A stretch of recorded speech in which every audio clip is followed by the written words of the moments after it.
মুহাম্মদুর রাসূলুল্লাহ সাল্লাল্লাহু আলাইহি ওয়াসাল্লামের কাছে দুইজন ব্যক্তি আসলো, আয়েশা বলতেছে, হাবিব, আমি শুধু সারা জীবন শুধু মদ খেয়েছি, আমি অন্যায় কাজ করেছি, মদ খেয়েছি, সারা জীবন আমি মদের মধ্যবন্ত ছিলাম। ওগো নবীজি, আমাকে কি আল্লাহ রাব্বুল আলামিন মাফ করবে?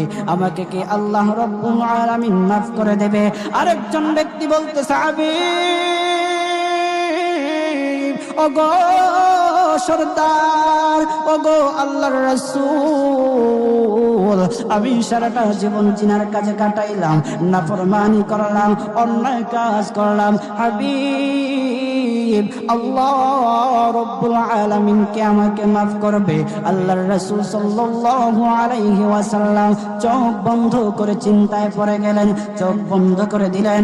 আল্লাহর নবী মুহাম্মদুর রাসূলুল্লাহ সাল্লাল্লাহু আলাইহি ওয়াসাল্লামের কাছে জিবরাইল আলাইহিস সালাতু ওয়াস সালাম আসলো।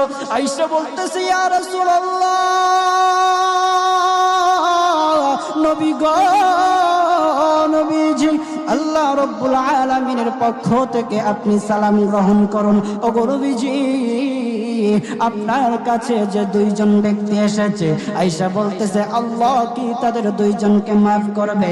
ওগো নবীজি, শুনে নেন, কুল ইয়া ইবাদিয়াল্লাযীনা আসরাফু আলা আনফুসিহিম লা তাকনাতু মির রাহমাতিল্লাহ ইন্নাল্লাহা ইয়াগফিরুয যুনুবা জামিআ ইন্নাহু হুয়াল গফুরুর রহিম।